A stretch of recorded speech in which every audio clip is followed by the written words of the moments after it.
Itu diyakinkan masyarakat bahwa Bendungan Gerak ini akan meningkatkan kesejahteraan, akan bertambah. Tapi justru yang terjadi sekarang malapetaka. Jadi saya bisa mengatakan sebagai warga di sana bahwa Bendungan Gerak ini bencana bagi masyarakat pesisir. Dengan adanya Bendungan Gerak ini, pola tanam masyarakat itu tidak bisa lagi. Konsepnya ini Bendungan Gerak sebenarnya mungkin ini satu-satunya di dunia orang membendung di daerah titik nol penampungan air. Itu bendungan itu di ketinggian. Semua bendungan itu, bendung dan bendungan itu di daerah ketinggian seperti Bendung Bila, Bili-Bili. Itu kan daerah ketinggian. Akhirnya untuk disalurkan ke daerah yang rendah untuk pertanian. Tapi kalau ini di daerah titik nol, baru mau ditinggikan airnya, otomatis butuh energi baru lagi. Untuk menyalurkan air. Iya. Pasti butuh pompa. Iya. Itu kan di masyarakat, sekitar masyarakat terutama Belawa itu, ada kan dikenal itu pasobis. Istilahnya kan pahalo-halo. Jadi kondisi masyarakat itu sebenarnya karena hilang mata pencahariannya di dia beralih ke situ. Itu sangat berkembang pesat itu di itu kita sangat prihatin. Bisakah kita katakan bahwa penyebab berkembangnya juga pahalo-halo karena hilangnya mata pencaharian masyarakat kan? Ya.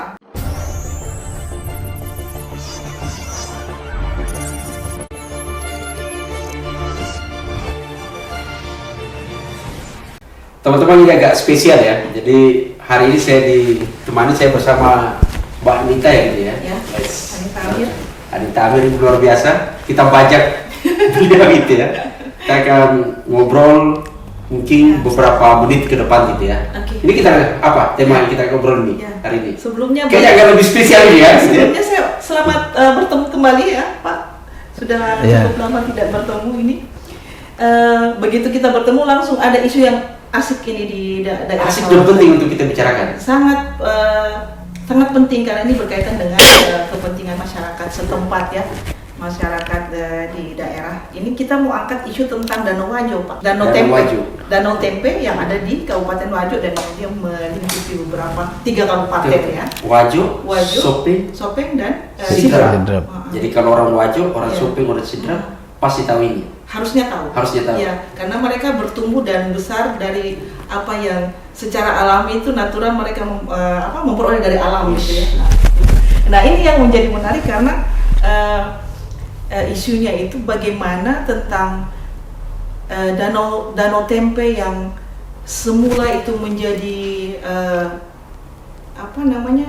ekonomi ya, penggerak ekonomi masyarakat setempat meskipun dia secara natural alami ya, tanpa di konsep apapun, tapi kemudian dia mendatangkan kesejahteraan. Namun ada isu terbaru ini tentang bagaimana ada tentang bendungan bergerak dan sebagainya, dan itu mengubah situasi. Harusnya kalau bendungan namanya bendungan bergerak, maka ekonomi bergerak. Harusnya demikian. Jangan dia bergerak di luhur atau malah turun. Itu yang kita ingin tahu. Itu yang ingin kita tahukan karena ternyata isu yang selalu muncul di masyarakat bahwa ketika ada banjir di daerah Wajo itu seolah-olah kesengsaraan gitu ya. Yeah. Nah ini kalau sekarang, gitu ya. Sekarang bagaimana gitu? Sebaliknya sepertinya ya. Yeah. Nah kita lagi sudah bersama nih. Nah kita sudah ini dua orang Wajo peneliti yang menghabisi waktunya tinggal di tentang Danau Tempe. Di atas Danau Tempe menikmati air gitu ya. Yeah. Ada Pak Firman, mendagang peneliti, stay di situ gitu ya. Yeah. Dan ada Pak Padli gitu. Pak Padli. Iya. Ini ada dua. Selamat datang Pak. Testimoni langsung nih, pengakuan langsung. Bagaimana mereka menjadi penyintas di sana ketika ada bendungan baru dan bagaimana ketika mereka menjadi warga setempat yang ketika belum ada bendungan itu sekaligus mereka melakukan penelitian bertahun-tahun. Tapi sebelumnya biar dia netizen juga tahu gitu kan. Apa sebenarnya Danau Tempe itu di mana? Letaknya di mana? Seperti apa itu? Makhluk apa itu? Danau Tempe itu kan terbesar di ya, karena kan saya tahu danau terdalam misalnya Matano. Danau terluas Toba. Nah, kalau Tempe ini danau apa ini kan? Bukan tahu ya. Bukan danau tahu ya. Atau jangan-jangan cuma tempe itu bukan tempe. Kan sempat terungkap bahwa dia punya kearifan lokal. Ya. Jadi saya perlu jelaskan bahwa saya besar dan lahir di Danau Tempe, pesisir Danau Tempe, tepatnya di Kecamatan Belawa. Jadi Saya kenal betul dan memahami betul kondisi alam di pesisir Danau Tempe. Jadi kita itu masyarakat pesisir Danau Tempe itu betul-betul menjadi sumber pencaharian utama untuk menggerakkan ekonomi masyarakat. Dari sisi ikannya dan dari sisi pertaniannya. Ribuan ton jagung tiap tahun dihasilkan oleh Danau Tempe. Itu. Jadi ketika musim kemarau, masyarakat pesisir Danau Tempe itu mengambil ikannya, ada namanya bobo. Ada juga milik Pemda, ornamen namanya, yang dipajak oleh masyarakat itu menjadi pendapatan asli daerah. Itu miliaran juga itu. Itu bobo seperti apa, Pak? Itu bobo ada apa namanya di daerah pesisir itu. Ada semacam tempat ikan itu. Ketika air surut, dia masuk. Ikannya masuk di situ di bobo. Itulah yang menghasilkan ikan bertonton itu. Di samping tentunya di perairan lepas Danau Tempe itu ada juga nelayan. Di sana untuk tangkapan lepas kan? Yang menangkap tradisional, secara tradisional. Secara tradisional. Dan ada juga namanya bobo. Ada juga milik keluarga. Nah, jadi seperti saya sendiri punya juga milik keluarga itu. Itu menghasilkan ikan. Nah, ketika musim kemarau itu masyarakat bercocok tanam lagi mengambil ikannya. Setelah itu datang musim penghujan. Ya. Datang banyak. Jadi Danau Tempe kalau dia tiba-tiba dia musim kemarau terjadi penyempitan nih. Ya. Penyusutan air. Jadi maka luas, nah dari yang kering bisa ditanami. Ya. Jadi ada areal di pesisir Danau Tempe yang memang lokasinya danau, namanya darat bungkah. Artinya masyarakat dari turun temurun itu bercocok tanam di situ. Tapi ada juga memang milik masyarakat. Jadi ada dua tempat untuk bercocok tanam itu. Ketika musim kemarau airnya surut, orang pergi di situ kapli-kapli, bukan kepemilikan. Ya, artinya pada saat surut saja yang terdekat. Jadi di kapling-kapling itu orang, tapi bukan milik pribadi itu. Itu namanya darat bungkah. Memanfaatkan lah yang kering untuk menanam jagung. Siapa saja boleh. Siapa saja boleh. Yang ada di warga pesisir itu. Itu berapa banyak warga pesisir? Kalau di daerah pesisir itu data dari itu ada 15.520 KK. Itu petani. Petani.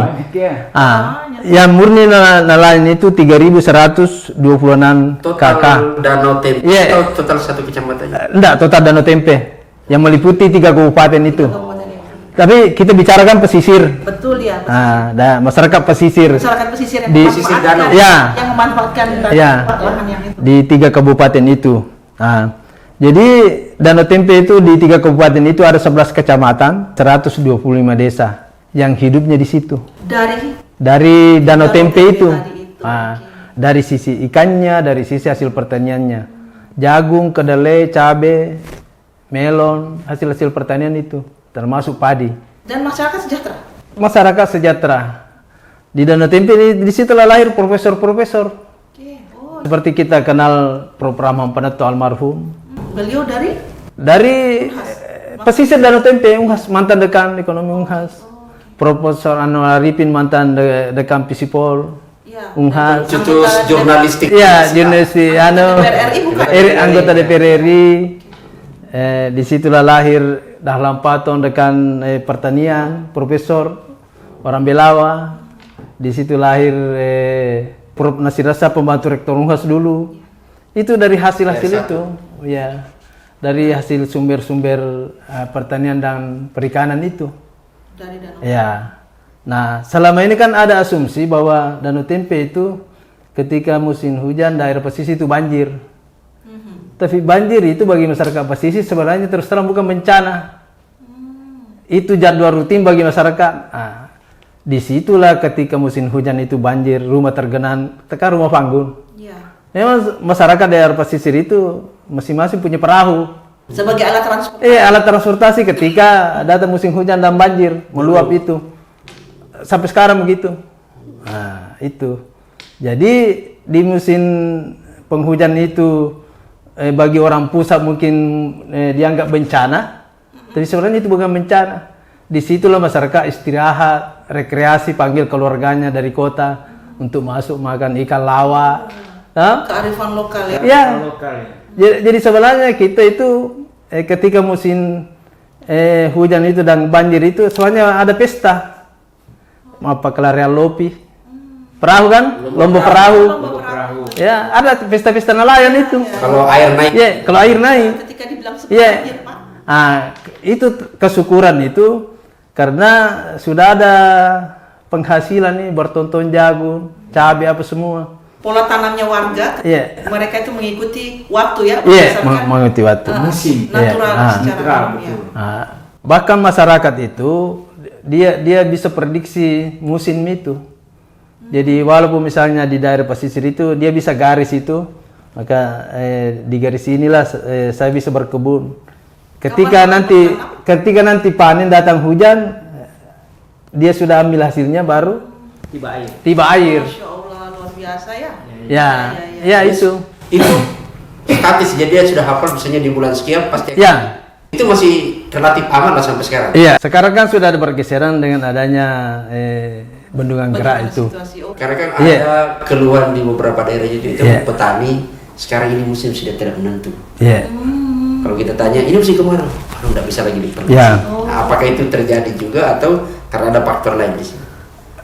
Karena dampak secara alamiah terjadi masih terjadi kan secara alamiah waktu itu. Sekarang sudah tidak bisa lagi diprediksi karena adanya bendungan gerak ini. Jadi perlu. Bendungan gerak ini siapa yang bikin? Itu kan pemerintah pusat, Kementerian PUPR itu. Nah, bendungan gerak itu pemerintah pusat. Kapan itu? Tahun 2013. Jadi sebenarnya bendungan gerak itu dasarnya Perpres nomor 60 tahun 2021 tentang menarik nih. Tentang penyelamatan dan ceritanya dulu kan bagus nih. Ya. Ada pesta, ada panen penghasilan bertonton. Masyarakat sejahtera. Sudah sejahtera gitu kan. Bahkan dia buat pesta macam-macam itu. Kok tiba-tiba ada proyek bendungan gerak situ? Untuk apa? Itu alasannya apa? Kebutuhan kah atau apa? Apa di situ? Kan sebenarnya memang ini kalau kita baca Perpresnya itu tujuannya bagus. Ada 3 tujuan dari Perpres nomor 60 2021 itu. Pertama, dia menjaga di Perpres itu ada 15 danau. Salah satunya Danau Tempe, Danau Toba, Limboto, Poso, itu semua kan masuk. Tempe gimana? Danau Tempe kan tujuannya kan itu Perpres, dia akan menjaga ekosistem danau, meningkatkan kualitas air dan meningkatkan kesejahteraan masyarakat. Jadi asumsinya kan dengan adanya bendungan gerak ini kesejahteraan masyarakat tambah meningkat. Padahal sudah sejahtera sebelumnya ya? Sebelumnya sudah, artinya dia bisa sekolahkan anak dengan kondisi seperti itu, hasil pertanian itu. Tapi dengan adanya bendungan gerak ini kita berasumsi bahwa itulah waktu sosialisasi juga, itu diyakinkan masyarakat bahwa bendungan gerak ini akan meningkatkan kesejahteraan. Akan bertambah. Tapi justru yang terjadi sekarang malapetaka. Jadi saya bisa mengatakan sebagai warga di sana bahwa bendungan gerak ini bencana bagi masyarakat pesisir. Karena dengan adanya bendungan gerak ini, pola tanam masyarakat itu tidak bisa lagi. Tidak seperti dulu. Tidak seperti dulu. Iya. Mereka memprediksi berdasarkan alam. Kapan waktunya bertanam. Jadi Danau Tempe ini ada 3 sungai besar mensuplai air itu dari hulu. Ada namanya Sungai Bila. Sungai Bila. Dari Tanduk Tedon itu Sidrap. Kabupaten Sidrap ya. Enrekan apa semua itu Toraja tembus ini Sungai Bila. Dari daerah Kabupaten Maros Sopen itu ada Sungai Walanai. Sungai Walanai. Sungai besar ini dari Sidrap itu ada namanya Sungai Biloka. Ini secara alami ya Pak? Masuk airnya masuk. Ya, Sungai Biloka. Semuanya bermuara ke Danau Tempe. Nah, dan ada kalau tidak salah 25 sungai kecil. Dan semua bermuara di Danau Tempe. Jadi semua mengarah airnya ke Danau Tempe. Nanti setelah ke Danau Tempe baru keluar ke Sungai Cendranai menuju Teluk Bone. Sungai Cendranai. Cendranai. Keluarnya ke ini ya. Teluk Bone. Teluk Bone. Jadi secara ekologis itu dari hulu masuk airnya ke Danau Tempe, keluar ke Sungai Cendana menuju Teluk Bone. Oh? Itu anu. Nah, dulu sebelum ada Bendungan Gerak itu, di musim kemarau itu luas genangannya itu cuma sekitar 22,54 kilometer. 5,76 juta meter kubik air. Juta. Jadi ini di musim kemarau ini. Jadi luas genangan Danau Tempe waktu dulu sebelum ada Bendungan Gerak 22,54 kilometer. Nah, berdasarkan tradisi masyarakat dan kearifan lokal inilah masyarakat bercocok tanam di daerah pesisir Danau Tempe. Itu kan begitu. Iya. Jadi dengan genangan air ini masyarakat menanam jagung, padi, apa semua kan, pertanian itu. Dia bisa memprediksi ini ketika datang lagi banjir, dia sudah panen baru datang air. Dan itu terjadi berapa bulan dalam satu siklus, dalam satu tahun siklus? 2 kali setahun. Hebat, ya. Ada musim barat dan musim timur. Disitulah masyarakat berdasarkan tanda-tanda alam. Walaupun misalnya ini danau kering ini, dia bisa memprediksi cuma sampai dia patuh cuma sampai nanti di sini batas air. Mana air bisa? Iya, merusak tanamannya. Bagaimana dia tahu itu? Itu ada tanda-tanda alam seperti misalnya sarang burung. Seperti misalnya ada burung belibis di situ bersarang. Bertelur kan di musim kemarau kan? Nah, jadi nanti kan dia prediksi bahwa anaknya itu setelah lahir dia butuh air. Berarti dia jatuh ke air. Batas air itu jadi diukur dari berdasarkan sarangnya. Katakanlah begini, ini kan genangan. Burung di sini bersarang. Berarti bagi petani disitulah batasnya dia menanam. Di situ batasnya. Jangan bercocok tanam di situ. Karena nanti datang air di situ, sampai air di situ. Jadi makanya bercocok tanam di daerah di luar. Sarang. Ya, ada juga semacam apa namanya? Sekarang burung-burung itu masih ada. Burung-burung itu masih ada, tapi tidak jelas di mana sarangnya. Terus ada juga semacam rumput. Kalau rumput itu berbunga atau apa, sampai di situ air. Jadi ada rumput tertentu.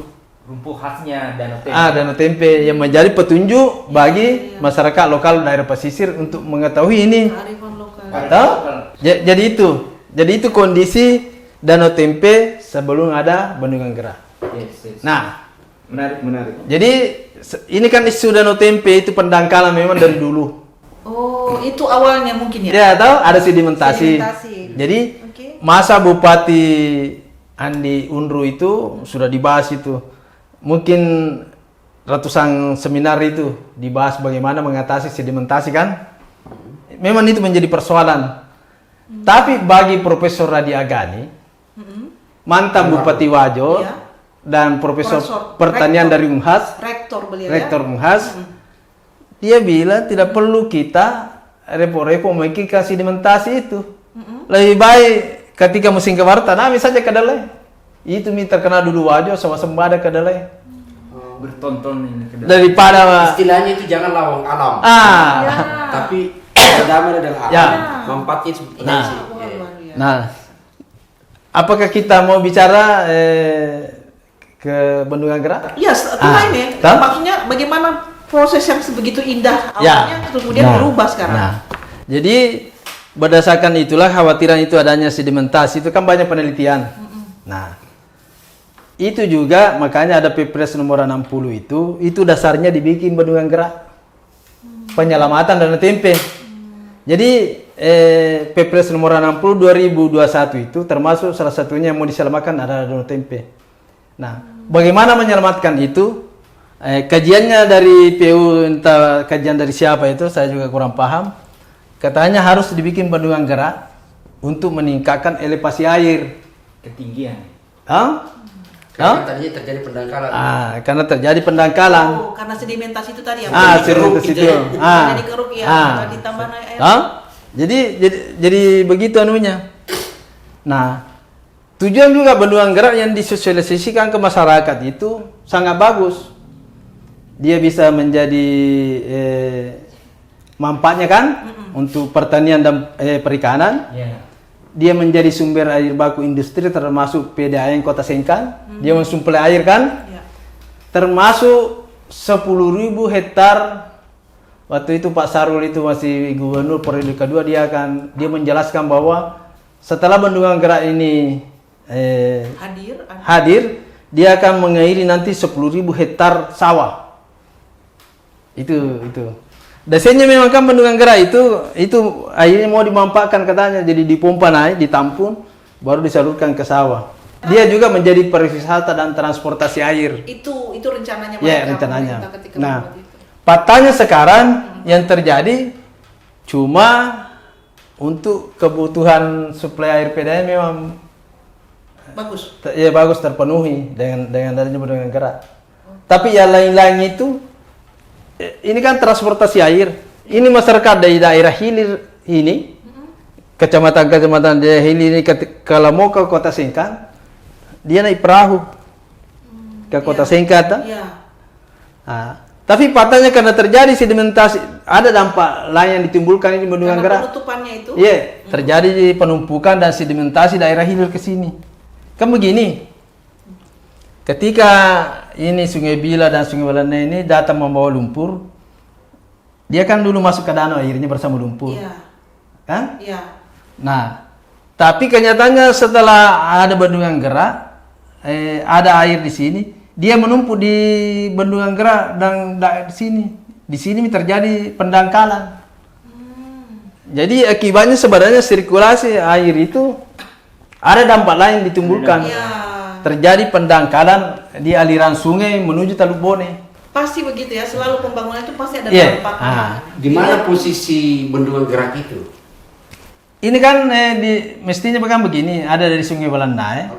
Ini posisinya bendungan gerak di sini, di depan di anunya sungai. Mestinya kan di belakang ini, mestinya kan di sini aliran sungai. Jadi ketika dari Sungai Balandai datang air, tidak melalui bendungan gerak, mestinya kan langsung ke hilir. Itu Teluk Bone. Sendana itu, desainnya bagusnya begitu. Nah, tapi bendungan gerak dibangun di depan ini. Air masuk dulu ke Lapak Dupa itu Danau Tempe, Sungai Balandai, Sungai Anu, baru ke bendungan gerak. Tidak ada alternatif lain. Tidak ada alternatif kan? Coba bayangkan itu. Nah, itu yang terjadi itu. Nah, sehingga terjadi sedimentasi itu. Dampak anunya. Jadi mesti lagi dilakukan penggalian ini untuk menormalkan lagi sungai. Padahal itu tadinya transportasi tradisionalnya masyarakat dari Teluk Bone ke. Jadi tujuan bendungan gerak itu ternyata tidak terjadi lagi kan, justru malah itu begitu itu anunya. Terhambat. Nah, malah terhambat. Nah, ini juga alasan yang saya sempat baca referensi termasuk LIPI. Dia menuding bahwa terjadinya sedimentasi itu. LIPI ya? Ya, termasuk ada dari LIPI hasil kajiannya.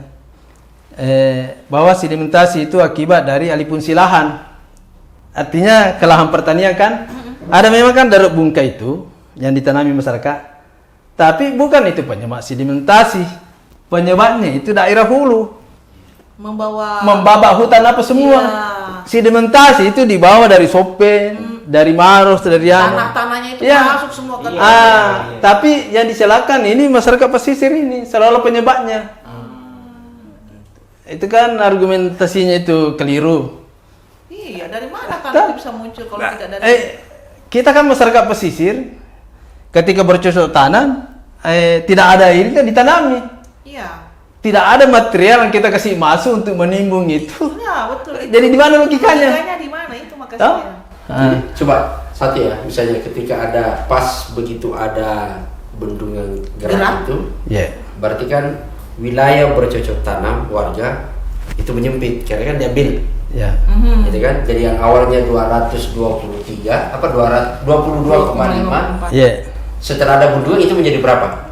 Menjadi 132, bertambah genangan 132, genangan airnya iya, genangan air. Genangan air bertambah. Iya. dan lahan menjadi sempit. Iya. Tidak menjadi sempit. Kalau 132 selisihnya 110. 110. Iya, 110. 100,9. Jadi bertambah 110 km.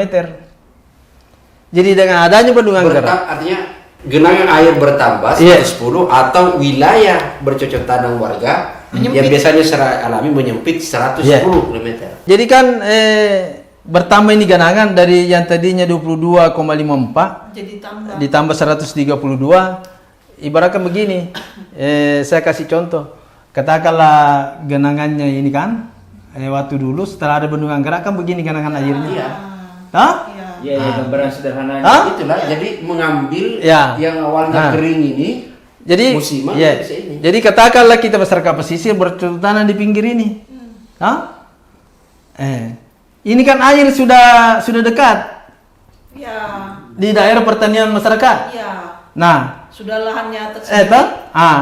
dulu waktu belum ada bendungan gerak, air itu masuk dulu ke danau, isi danau ini. Iya. Masuk.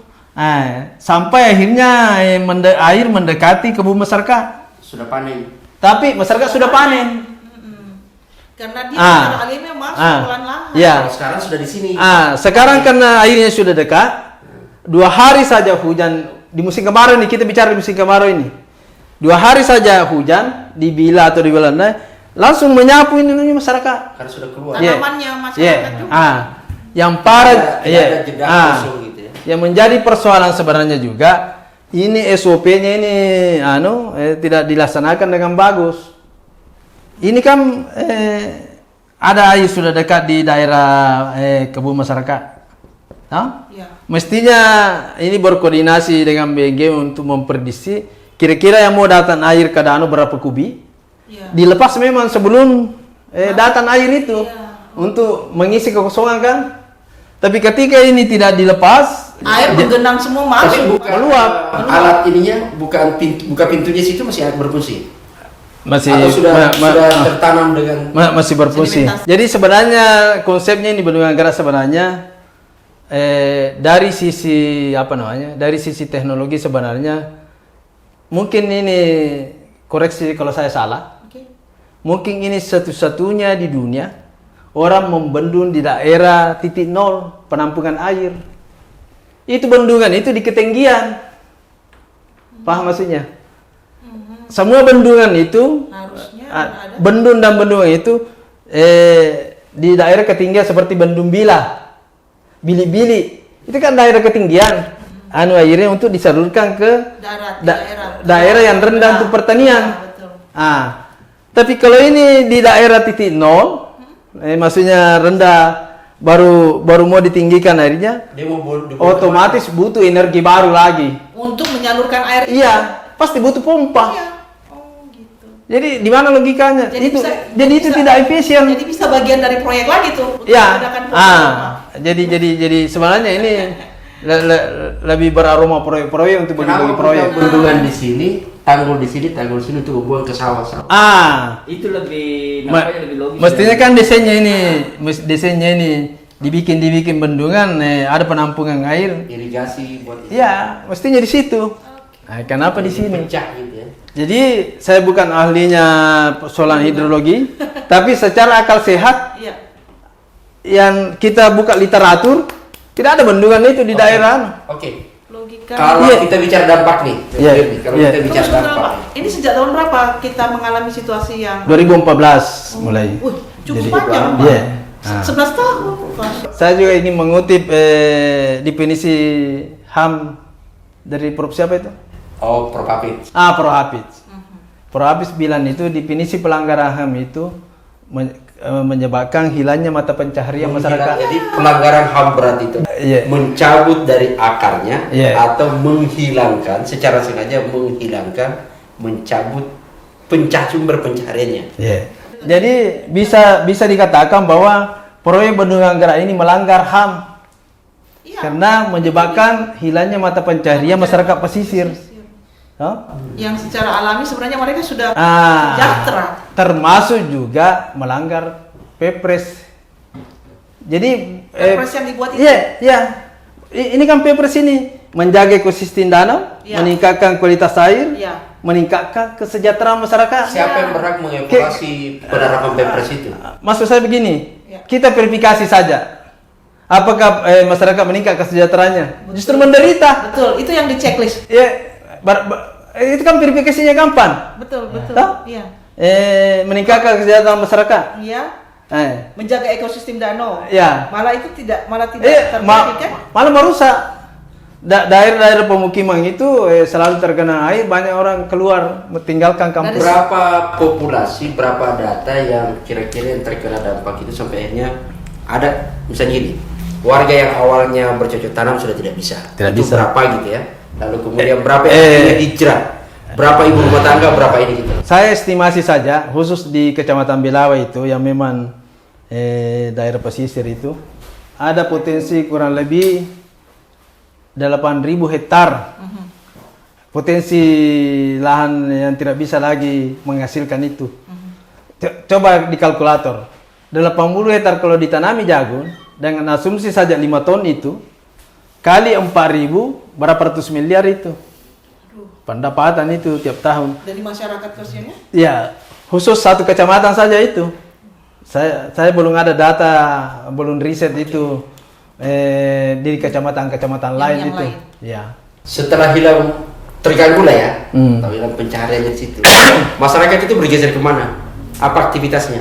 Terus terang ini saya ingin menceritakan itu sebenarnya aib bagi kita itu. Itu kan di masyarakat sekitar masyarakat terutama Belawa itu apa namanya? Ada kan di kanal itu Pak Sobis. Oke. Toh? Ya. Istilahnya kan pahalo-halo. Pahalo-halo, ya. Toh? Jadi kondisi masyarakat itu sebenarnya karena hilang mata pencahariannya di dia beralih ke situ. Iya. Itu sangat berkembang pesat itu di itu kita sangat prihatin. Bisakah kita katakan bahwa penyebab berkembangnya juga pahalo-halo karena hilangnya mata pencaharian masyarakat kan? Ya, kan kebutuhan dia harus hidup. Kriminal teorinya kan kriminal meningkat karena salah satu faktornya ekonomi. Jadi itulah ya, cuma itu yang menggerakkan ekonomi. Jadi kalau kita lihat itu di masyarakat itu yang berkembang itu kuliner, perdagangan itu, makanan-makanan apa semua kan, itu kasihan pendapatannya masyarakat. Yang belikan dari situ sumber keuangannya itu. Sebenarnya aib itu, tapi tidak apa-apa diungkap. Saya tuh Pak Firman ya, terlepas dari misalnya yang akhirnya memang mata pencarian itu yang nomor satu adalah kehilangan mata pencarian masyarakat. Tapi menurut saya itu kearifan lokal yang sebenarnya bagaimana orang berusaha untuk mempertahankan di beberapa negara itu bahkan dipertahankan karena itu apa menjaga yang tadi itu ekosistem. Terkadang juga kan, terkadang kan, kok sedih ya. Terkadang kan juga suara pemerintah begini. Itu kan yang kau tempati berkebun apa itu memang danau. Betul. Iya. Jadi tapi pertanyaannya ini kan turun temurun ini dari daerah bungkah. Iya.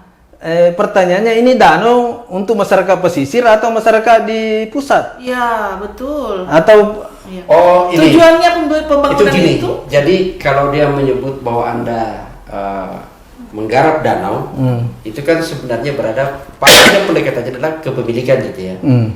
Karena orang bisanya bekerja, orang mencari ikan di laut itu tidak ada masalah. Sepanjang dia tidak merusak, tidak merusakkan laut gitu. Orang kemudian mencari hidup di danau, ya dia harus mencari ikan di danau. Yang salah adalah kalau dia menimbun danau. Kayaknya di situ logikanya. Atau mengambil danau sebagai miliknya, itu yang salah. Ada juga desainnya ini.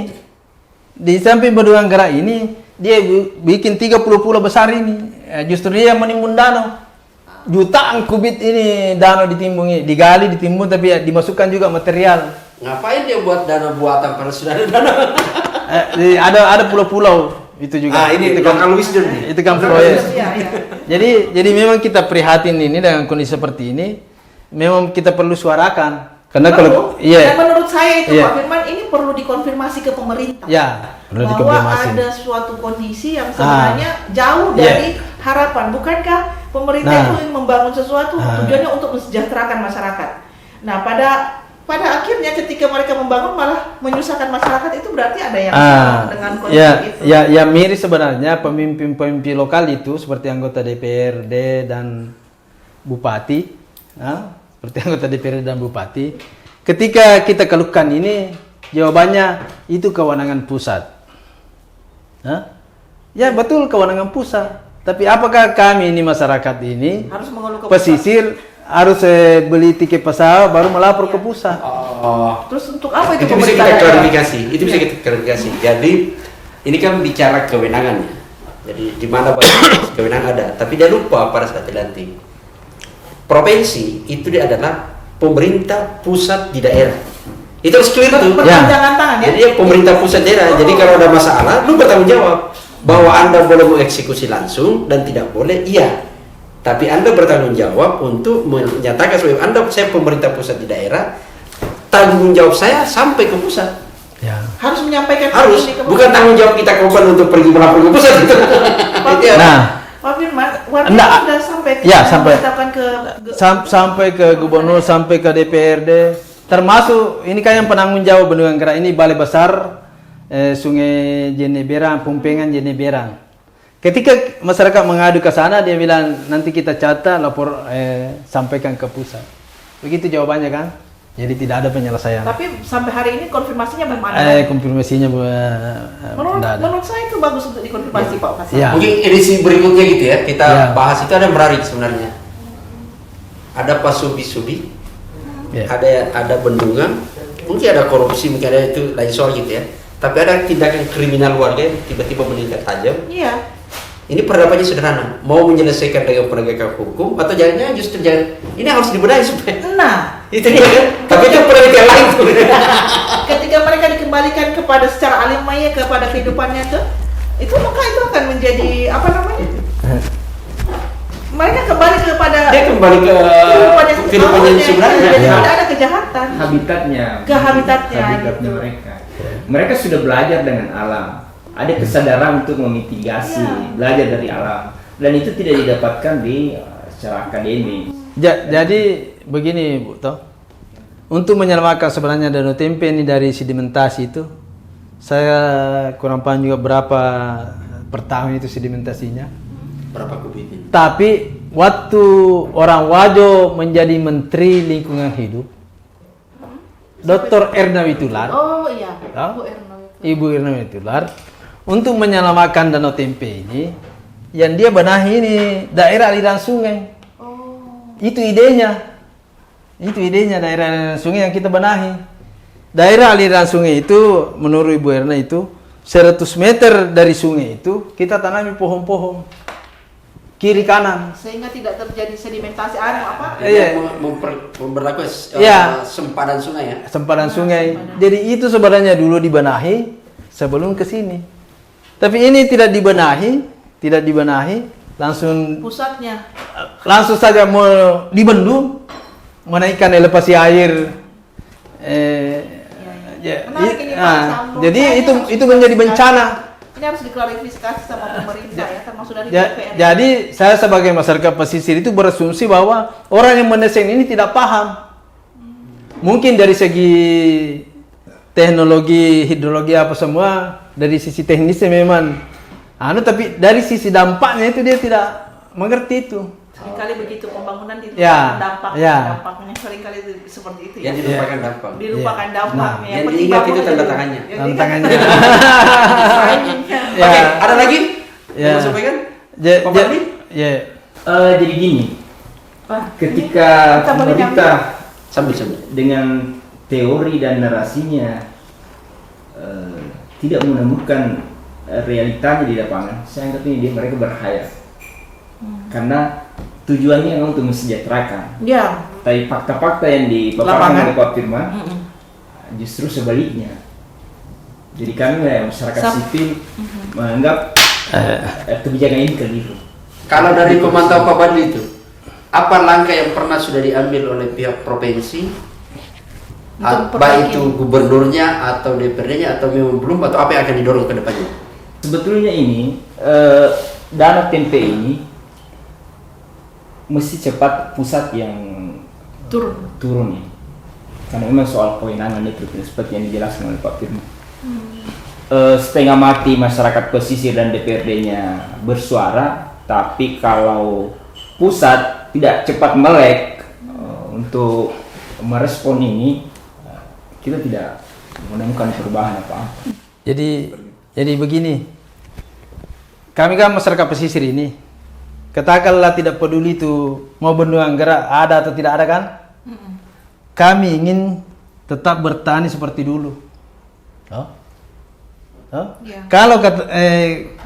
Kalau katakanlah argumennya bahwa ini bukan penyebabnya bendungan gerak, apakah ada jaminan ketika kami bertanam ini dianu lagi sama air, datang lagi banjir apa semua? Bisakah misalnya asuransi? Atau kalau tetap ngoto, apakah bisa ada mata pencaharian lain? Iya, untuk pesisir ya Pak. Iya, pesisir. Jadi sebenarnya tetap peluangnya itu untuk kita diskusikan. Iya. Walaupun kami berkeyakinan bersama masyarakat pesisir bahwa penyebabnya bendungan gerak. Ya. Tapi kalau argumen-argumen yang saya paparkan tadi menganggap bahwa itu bukan penyebabnya, lantas apa solusinya? Ya. Ketika musim kemarau kami bercocok tanam, mengambil ikan di Bobo, apa semua, itu tidak terjadi lagi. Apa jaminannya? Oke. Ya. Saya kira ini karena waktu ya. Ya.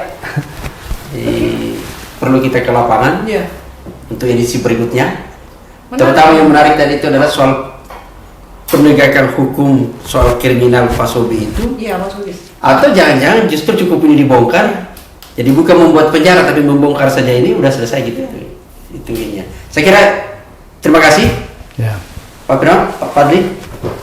Kita terus berbagi informasi dan mengedukasi publik, tapi sekaligus memberikan semangat bahwa semua orang harus bergerak untuk memikirkan orang lain juga, ya. Tidak hanya karena dirinya gitu kan. Ya. Betul. Dan yang punya kewenangan jangan menyebut karena saya misi daerah, lalu kemudian saya tidak punya kekuatan kewenangan. Padahal pada saat disumpah dia gagah sekali menyatakan semua saya bisa selesaikan. Iya.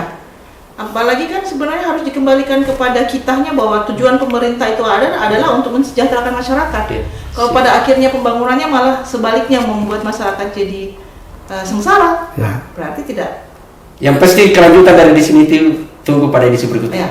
Saya kira ini menarik untuk dibahas, Ya. apalagi termasuk mungkin ada dari pihak PUPR Pak dan Ya. pemerintah terkait. Oke, Mereka Demikian. dilibatkan. Terima kasih. Ya. Oke. Assalamualaikum.